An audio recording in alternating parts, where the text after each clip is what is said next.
السلام علیکم۔ علیکم السلام، کہاں سے کال کر رہے ہیں بھائی صاحب؟ علیکم السلام۔ علیکم السلام جی میں سویڈن سے بات کر رہا ہوں۔ خدا آپ کو سلامتی عنایت فرمائے، حکم کریں بھائی۔ اور آپ کا یہ میرا تیسری کال ہے، اور سب سے پہلے تو آپ کا بہت بہت شکریہ کہ آپ اتنے زبردست ٹاپک لے کے آتے ہیں اور ان پہ اپنی ریسرچ دکھاتے ہیں کتابوں کے ساتھ، جس سے بہت تسلی ہوتی ہے۔ میں نے آپ سے پہلے بھی کیا تھا کہ میں کنورٹڈ فرام دیوبندی، تو مجھے تو بہت انٹرسٹ ہے یہ چیزیں سننے کا اور دیکھنا۔ ماشاءاللہ جو آپ بتا رہے ہوتے ہیں وہ ایگزیکٹلی صحیح احادیث ہوتی ہیں، جس سے مزید تسلی ہوتی ہے کہ الحمدللہ ہم بالکل صحیح سن رہے ہیں۔ اللہ تعالیٰ آپ کو جزا دے اور آپ کے علم میں مزید اضافہ فرمائے، بہت مہربانی آپ اور آپ کی بات لوگوں کے دلوں میں اتر جائے۔ بہت مجھے جو سوال کرنے ہیں نا وہ یہی کہ میری کچھ میری ریسرچ اور کچھ دوسروں کے سوالات تھے دوستوں کے، اس میں یہ ہے کہ الکافی کی، اور جیسے ہمارے یہ جو سنی لوگوں میں ہے علم الرجال، الکافی بہار الانوار میں بھی کچھ ایسا ہے کہ حدیث صحیح ہوں اور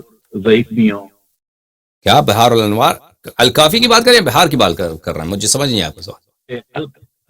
الکافی میں کیا ساری احادیث صحیح ہیں؟ کیا اس میں بالکل کچھ سب رجال صحیح اس میں ہے، سب صحیح ہے، کافی سب صحیح ہے، من لا یحضر الفقیہ سب صحیح ہے، سب صحیح ہے۔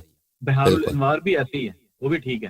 بہار الانوار وہ دیکھنا ہوگا کہ کہاں سے اس نے نقل کیا ہے، اس کا مصدر کہاں ہے، اچھا مصادر کہاں ہے۔ جی ہاں، لیکن کافی کیا حدیث سب صحیح ہے۔ اچھا، جی ہاں، ایک سوال تھا کرتاس کے حوالے سے کہ اس میں اور صحیح سے آپ، اور صحیح کا مطلب بھی معلوم ہے آپ کو؟ صحیح کا مطلب آپ کو معلوم ہے؟ صحیح کس کو بولتے ہیں مجھے بتاؤ آپ، صحیح سے آپ کیا سمجھتے ہیں؟ صحیح حدیث کس کو بولتے ہیں؟ ہاں صحیح سے ہم تو یہ سمجھتے تھے کہ جی جو راوی جو بالکل صحیح ہوں گے، جو ثقہ ہوں گے، ان کی کئی بات مانی جائے گی، لیکن آپ کے جو لیکچر سنا ہے اس میں آپ نے کہا ہے کہ وہ صرف راوی کے اوپر ثقہ ہو سکتا ہے، جو انہوں بتا رہے ہیں وہ صحیح نہ بھی ہو۔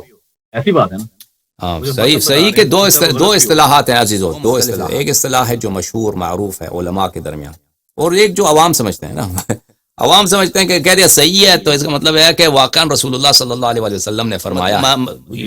لغوی معنی صحیح کہ یہی ہے، لغوی معنی صحیح ہے، یعنی میں کہتا ہوں یہ بات صحیح ہے، یعنی واقعا ایسا ہی ہے کہ رسول پاک صلی اللہ علیہ وسلم نے یہی کہا ہے، یہی انجام دیا، تو یہ صحیح ہے۔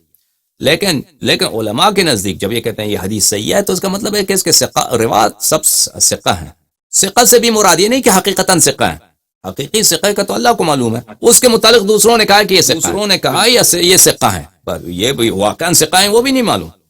وہ تو مثلا ایک شخص نے اس کو دیکھا بھی نہیں ہے، 200 سال 300 سال کے بعد آتا ہے شہادت دیتا ہے کہ فلانی ثقہ ہے، تو اس کی شہادت کا بھی فائدہ بھی تو نہیں ہے، لیکن وہی اسی کو مان لیتے ہیں کہ بھائی اس نے شہادت دی ہے تو یہ ثقہ ہے۔ تو بہرحال اس کو بولتے ہیں ثقہ۔ ہم جو کہتے ہیں کتاب کافی صحیح ہے، اس لحاظ سے نہیں کہتے جو بخاری صحیح ہے جیسا مسلم صحیح ہے، ٹھیک ہے نا، کہ روات سب ثقہ ہیں، نہیں، اس لحاظ سے نہیں کہ ہم کہتے ہیں واقعاً یہ جیسے خود امام صادق علیہ السلام سے سنے، رسول اللہ صلی اللہ علیہ وسلم سے سنے، اس طرح صحیح ہے، یعنی لغوی لحاظ سے جو اصطلاح ہے اس کے مطابق لغوی معنی، اس کا واقعاً یہ احادیث واقعاً حجت ہیں اللہ اور رسول صلی اللہ علیہ وسلم اور اہل بیت علیہ السلام کی جانب سے۔ اور حکم کرو جناب۔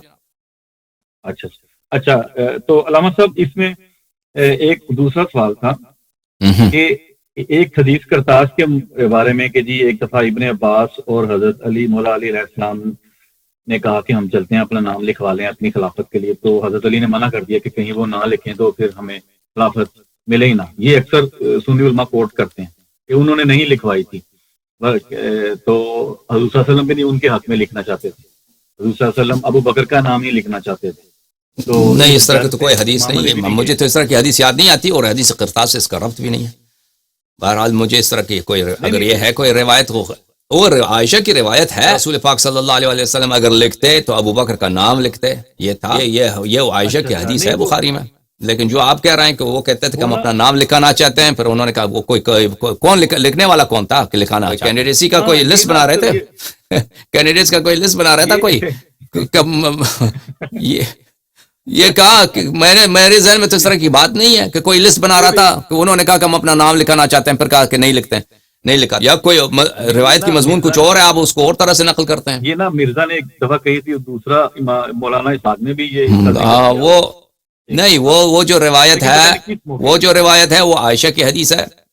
عائشہ کا ادعا ہے کہ رسول پاک صلی اللہ علیہ وسلم نے مجھ سے کہا کہ میرا تو ارادہ یہ ہے کہ میں ابو بکر کا نام لکھ دوں، پھر انہوں نے کہا کہ نہیں، میں نام لکھنے کی ضرورت نہیں ہے، اللہ اور مومنین کسی اور کو مانتے ہی نہیں ہیں ابو بکر کے علاوہ۔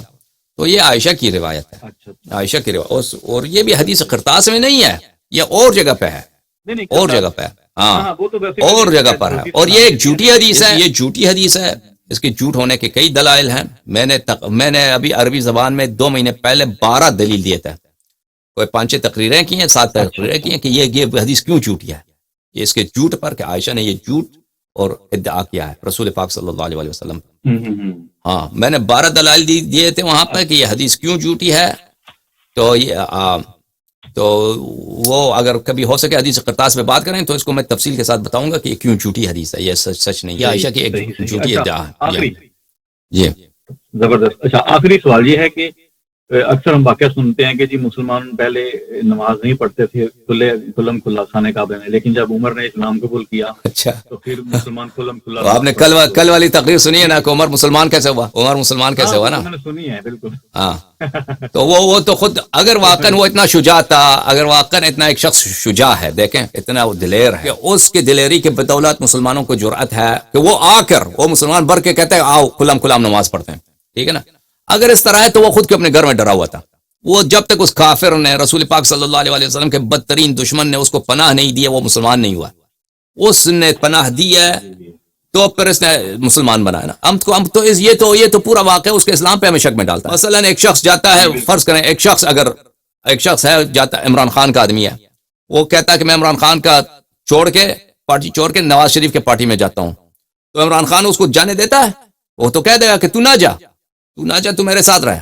اب اگر وہ خود عمران خان سپورٹ کرتا ہے کہ تو چلا جا، ہاں ان کے پارٹی میں چلا جا، مطلب یہ اس کو جاسوس بنا کے بھیج رہا ہے۔ وہ تو اپنے مرضی سے اگر کام کا آدمی ہو اپنے آدمی، ہاں کوئی اب مثلا کوئی شیخ رشید ہے فرض کریں، شیخ رشید کو عمران خان جانے دے کہ آپ چلے جائیں، کوئی بات نہیں، آپ چاہیں اس کا ساتھ دیں، اس کا سپورٹ کریں، وہ کبھی نہیں کرنے دے گا، وہ تو منع کر دے گا اس کو، مگر یہ کہ اس میں عمران خان کی کوئی منفعت ہو، ٹھیک ہے نا۔ تو اب عمر جو ہے کفار قریش کے پروٹیکشن کے اندر، کفار مکے کے سرداروں کے پروٹیکشن، ان کی تسلی سے، ان کے توصیے سے، ان کے انکریجمنٹ کے ساتھ مسلمان ہوا، ہمیں تو اس کے اسلام پہ شک ہے، پہلی بات تو یہ سچی بات۔ دوسری بات یہ اگر واقعاً یہ شخص اتنا دلیر تھا تو وہ اپنے گھر میں کیوں اس طرح ڈرا ہوا تھا نا، اگر کفار سے ڈر ہی نہیں ہے تو پہلے اسلام لانے میں کیوں ڈرا ہوا ہے؟ ان کی جب تک اجازت نہیں ملتا یہ مسلمان نہیں بنتا۔ پھر تیسری بات یہ ہے کہ پھر ہم جنگوں میں دیکھتے ہیں، مختلف جنگوں میں وہ کہاں کس مختلف جنگ ہوئے نا رسول پاک صلی اللہ علیہ وسلم کے، جنگ بدر ہوا ہے، جنگ احد ہوا ہے، جنگ خندق ہوا ہے، جنگ غزوہ خیبر ہوا ہے۔ عمر میں کیا بہادری ہے، عمر نے کس جنگ میں کسی کافر کے ناک سے خون بہایا اس نے، ہمیں دکھایا نا۔ تو یہ تو اس نے کوئی، یا ابو بکر نے کوئی پتھر بھی مارا کفار کی طرف، ہمیں دکھائے۔